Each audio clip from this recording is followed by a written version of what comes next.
Regime is about to change. Power is about to change. God is sending you deliverance, freedom from captivity. And this is what they're supposed to do. Following that, Pharaoh lost his control, lost his power, lost his dominion and influence over the slaves.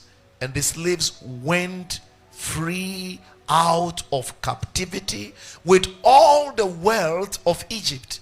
The Bible said they plundered Egypt when they were living. That is a picture of power changing hands. When money leaves the hands of the rich who were oppressing the poor because they think they have the power, and it's now transferred to the hands of the poor who were abandoned, who were, not allowed to touch good things, that is power changing hands. When poor people become rich, that is power changing hand. When weak people become strong, that is power changing hands. When the sick become free, that is the power changing hand. When the oppressed are let go free, that is power changing hands. When a businessman or woman that has been struggling looking for customers, patronage for years and nothing is happening, all of a sudden there is, the story change, the narrative change. Before you open your shop, crowds are already waiting. Hallelujah. Power is changing hand for somebody today. Your amen doesn't show that you believe what you heard. Now, if power must change hands, our perspectives must change. Our philosophy must change. Our ideology must change. Our mindsets must change. Nothing changes in the life of a man until his mind is changed. Because the greatest chain is not the one that ties men's hands, it's the one that lives in men's mind. The greatest bondage is that which lives within you.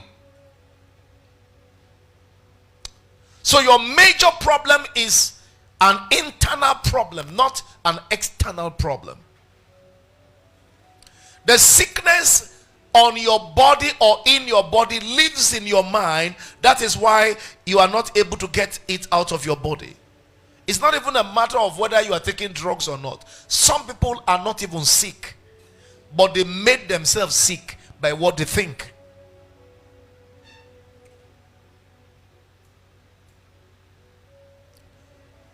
It's a beautiful thing when your mind is free.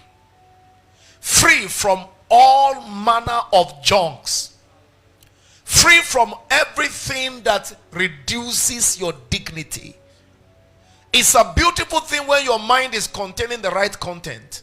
It's a beautiful thing. Now, to move us into this dimension of power must change hands today, I'm looking at the subject, laying up your treasures in heaven. Laying up your treasures in heaven. Matthew chapter 6, and I'm reading verse 19 to 21. He said, lay not up for yourselves treasures upon earth, where moth and rust doth corrupt, and where thieves break through and steal.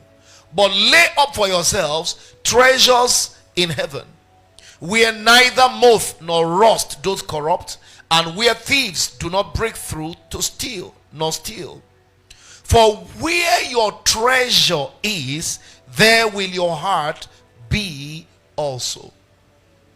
A quick read from the Good News Translation renders it this way. It said, do not store up riches for yourselves here on earth, where moths and rust destroy, and robbers break in and steal. Instead, store up riches for yourselves in heaven, where moths and rust cannot destroy, and robbers cannot break in and steal. For your heart will always be where your riches are. Your heart will always be where? We live where our treasures are. We don't actually live where we live. Your real address is the address of your treasure. That's why as we seated here this morning, a lot of you are not here. Many of you are in Fidelity Bank. Yeah, some of you are in Access Bank. Even though they are not working, you are right in the bank now. Because that is where you are hiding your money. Some of you are not even here. You are not living in township. It's only your empty body that stays in town. Your real self is in your village, where you have built 3-story building. Where your treasures are, that's where your heart is. What do you value most in life?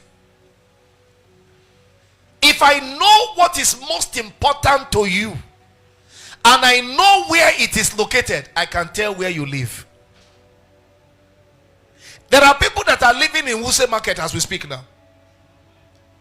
Yes, because their shops are there.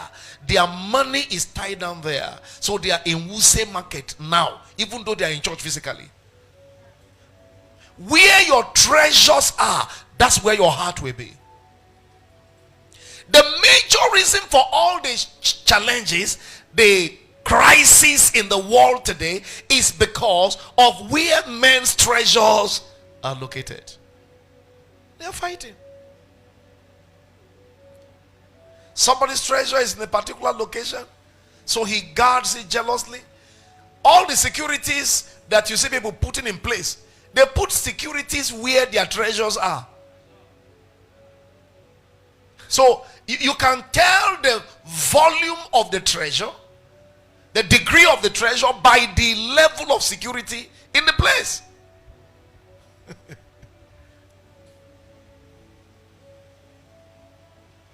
God is interested about where your investments are. Where your investments are.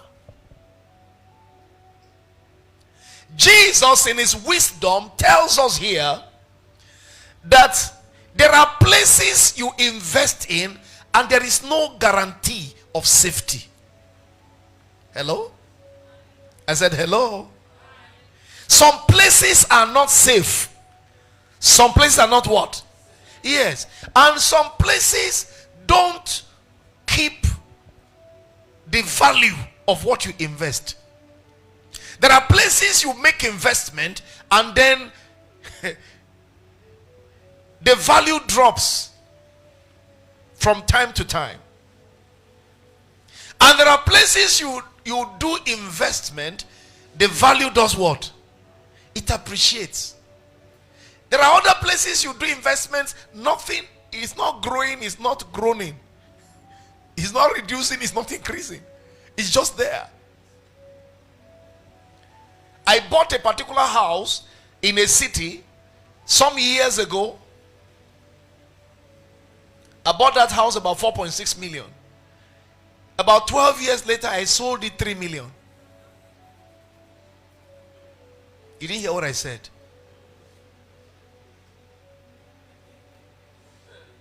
What a business. Yeah. That's the picture of what I'm trying to paint across to you.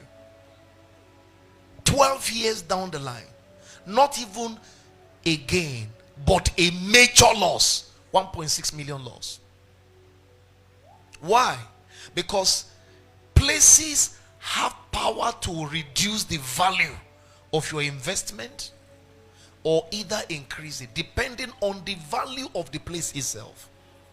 When you read in the Bible that the Bible said Father Abraham was not interested in building solid structures in his time, it didn't mean that the man was mad or stupid.